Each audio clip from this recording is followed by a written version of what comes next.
Number 9 देखिएगा, ये भी सेम उसी तरह से ही है। ये देखें यहाँ पर आपको गिवन है cos 2 theta over 5 minus 4 cos theta into D theta. cos 2 theta को आप लिख सकते हो 2 cos स्क्वायर थीटा माइनस 1, ये इसके इक्वल होता है। आप इसको यहाँ पर इस तरह से भी लिख सकते हैं 5 minus 4 cos theta into D theta.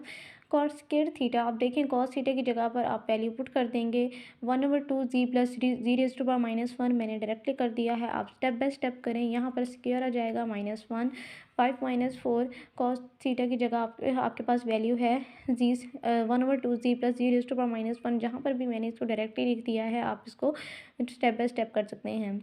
D theta की जगह पर आ जाएगा डी जी ओवर आयोटा जी। अब देखिए यहाँ पर 2 जी का जब आप स्क्वायर लेंगे तो आपके पास आ जाएगा 4 जी स्क्वायर। ठीक है, अब इस तरह से इसको कैंसिलेशन कर लेंगे। कैंसिलेशन करने के बाद अब देखिए यहाँ पर आप इसका एलसीएम ले लेंगे। एलसीएम लेने के बाद ये आपके पास आ जाएगा, जो कैंसिलेशन हो रही होगी टर्म वो आप कैंसिल कर देंगे, जी से कैंसिल।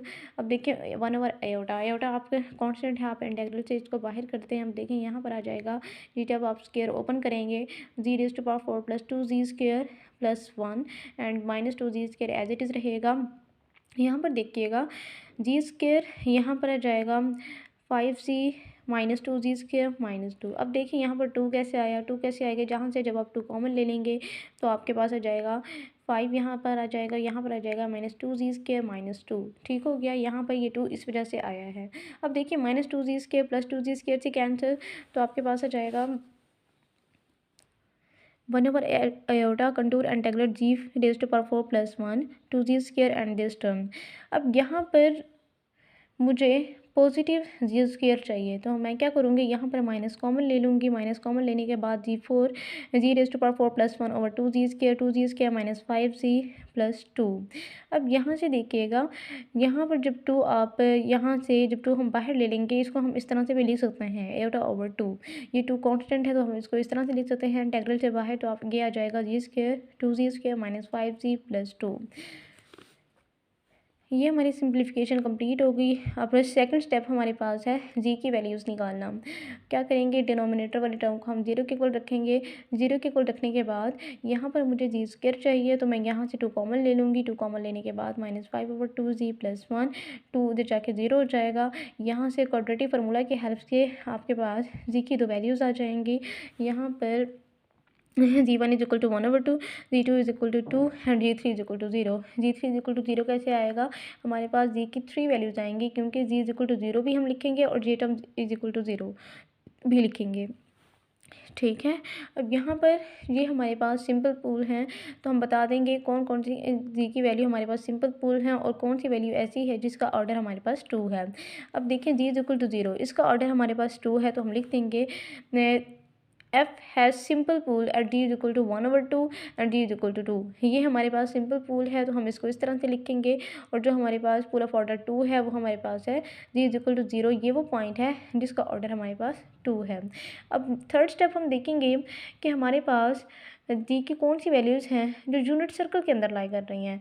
अब आप देखो कि जी इज इक्वल टू 0, ये हमारे पास यूनिट सर्कल के अंदर लाई कर रहा है। यूनिट सर्कल क्या है, यूनिट सर्कल वो पॉइंट है जिसका रेडियस हमारे पास 1 के इक्वल है। यूनिट सर्कल वो पॉइंट है जिसका रेडियस हमारे पास 1 है।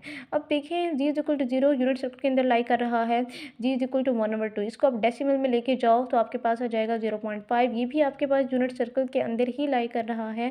जी इज इक्वल टू 2 लाई नहीं कर रहा क्योंकि ये बड़ी वैल्यू है, जबकि यूनिट सर्कल का रेडियस हमारे पास 1 होता है, तो ये आउटसाइड ऑफ यूनिट सर्कल है। इट्स मीन हम इस वैल्यू को स्किप करेंगे, हम जस्ट इन दोनों का रेजिड्यू फाइंड करेंगे, इनको सम अप करेंगे और 2 के साथ मल्टीप्लाई करवाएंगे, तो हमारे पास आंसर आ जाएगा। हम इसको किस तरह से लिखेंगे, d is equal to 0 and d is equal to 1/2 are the pool within the unit circle and then 2 by iota residue, इन दोनों का सम हम इसको इस तरह से लिखेंगे। अब हम इसके रेजिड्यू फाइंड करेंगे। रेजिड्यू फाइंड करने के बाद आपके पास ये पूल ऑफ ऑर्डर 2 था, तो हम पूल ऑफ ऑर्डर n का फार्मूला लगाएंगे। पूल ऑफ ऑर्डर n का फार्मूला लगाएंगे, उसके अंदर वैल्यू पुट की, वैल्यू पुट करने के बाद आपके पास ये आंसर आ जाएगा। ठीक है, 5/8 आयोटा। अब देखिए रेजिड्यू एफ ऑफ जी 1/2 का कैसे निकालेंगे हम। यहाँ से देखिए ये हमारे पास सिंपल पूल है, तो सिंपल पूल का फार्मूला लगाएंगे। सिंपल पूल का फार्मूला लगाने के बाद आपके पास आंसर आ जाएगा -17 आयोटा ओवर 24। जो लास्ट स्टेप है, हमने इन रेजिड्यू का सम ले लेना है। अब देखिए यहाँ पर जब हम इसका एलसीएम लेंगे तो आपके पास आंसर आ जाएगा, आंसर -2 आयोटा ओवर 24। कैंसिलेशन करेंगे तो आपके पास आंसर आएगा पाई ओवर 6। ये आपके पास आंसर है। क्वेश्चन नंबर 12 देखिएगा, यहाँ पर भी सेम वही काम है। यहाँ पर जस्ट उन्होंने डिफरेंस इतना है कि कॉस थीटा की जगह पर आपको गिवन है कॉस 3 थीटा 5 - 4 कॉस थीटा। जब आपको क्वेश्चन में कॉस 3 थीटा गिवन है तो जस्ट आपने वही चेंज करना है कि जी की पावर्स में आपने क्यूब लगा देना है। यहाँ पर आपके पास 3 है तो आप 3 लिख दोगे, जस्ट यही चेंजिंग है, बाकी सारा काम वही है। आप इसको इस तरह से भी लिख सकते हैं। देखें यहाँ से जब हम इस कैंसिलेशन करेंगे तो आपके पास इस तरह से आ जाएगा, ठीक है। अब देखें यहाँ से जब मैं इसको लिखूँ जी क्यूब प्लस 1/जी क्यूब, जब मैं इसका एलसीएम दूंगी तो मेरे पास आंसर आ जाएगा (6 + 1/2जी क्यूब, ठीक है। अब यहाँ से इसको हम सॉल्व कर लेंगे। सॉल्व करने के बाद कैंसिलेशन करेंगे। अब देखिए 1/2 आयोटा, ये हमारे पास कांस्टेंट है तो मैं इसको बाहर लिख दूंगी। कंटूर इंटीग्रल सी, ये हमारे पास इस तरह से आ जाएगा। यहाँ से देखिएगा, यहाँ पर हमारे पास जो सेकंड स्टेप है, सेकंड स्टेप में हमने क्या करना है, डिनोमिनेटर वाली टर्म को हम 0 के ऊपर रखेंगे। जी क्यूब = 0, तो एक वैल्यू हमारे पास आ जाएगी जी = 0। जो सेकंड वैल्यू है हम इसको 0 के ऊपर रखेंगे। यहाँ पर हम क्वाड्रेटिक फार्मूला लगाएंगे। क्वाड्रेटिक फार्मूला के लिए ज़रूरी है कि यहाँ पर हमारे पास जी स्क्वायर होना चाहिए। जी स्क्वायर, इस 2 को रिमूव करने के लिए मैं यहाँ पर क्या करूँगी, 2 कॉमन ले लूँगी। 2 कॉमन जब लूँगी तो हमारे पास आंसर आ जाएगा 2 उधर जाके 0 हो जाएगा, तो हमारे पास इस फॉर्म में आ जाएगा, ये इस तरह के फॉर्म में आ जाएगी। यहाँ पर अब हम क्वाड्रेटिक फार्मूला लगा सकते हैं। क्वाड्रेटिक फार्मूला क्या है, जी = -b प्लस -√b² - 4ac/2। यहाँ पर उसकी जगह वैल्यू पुट कर देंगे। जी की 2 वैल्यूज़ आएंगे हमारे पास।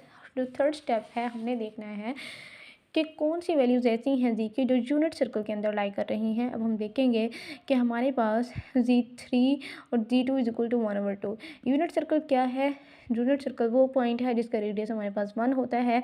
अब देखें जी3 = 0, ये हमारे पास लाई कर रही है। जी2 = 1/2, इसको आप डेसिमल में लेके जाएँ तो 0.5, ये भी हमारे पास यूनिट सर्कल के अंदर लाई कर रही है। जी1 = ये आउटसाइड ऑफ यूनिट सर्कल है, ये हमारे पास यूनिट सर्कल के अंदर लाई नहीं कर रही है। इट्स मीन कि आप इसको स्किप करोगे।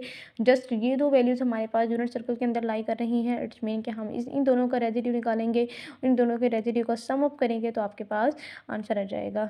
अब देखें यहाँ पर जब मैं इस तरह से लिखूँगी इसको, residue f(g) 0 plus residue this term, सबसे पहले मैं इसका रेजिड्यू निकालूंगी, उसके बाद मैं इसका रेजिड्यू निकालूंगी, इन दोनों को सम अप करूँगी, 2 पाई आयोटा के साथ मल्टीप्लाई करवाऊंगी तो मेरा आंसर आ जाएगा।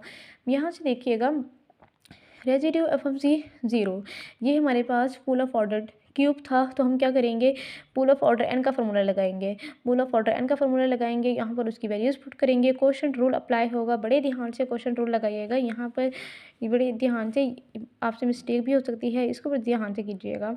यहाँ से देखिएगा -16 + 100/16, इसको जब आप सिंप्लीफाई करोगे तो आपके पास ये आंसर आ जाएगा, जो आपका फाइनल आंसर होगा 21/8, ठीक है। उसके बाद है रेजिड्यू f(g) 1/2, ये हमारे पास सिंपल पूल है, ये बहुत आसान है। आप इजली सिंपल पूल का फार्मूला लगाएं और आपके पास आंसर आ जाएगा -65/24। जब आप इसको सम अप करेंगे उसके बाद आपके पास आंसर आ जाएगा -π/6। आप इसको 2 पाई आयोटा से मल्टीप्लाई करवाएंगे तो आपके पास आंसर आ जाएगा π/12, ठीक है। ये आपका फाइनल आंसर है।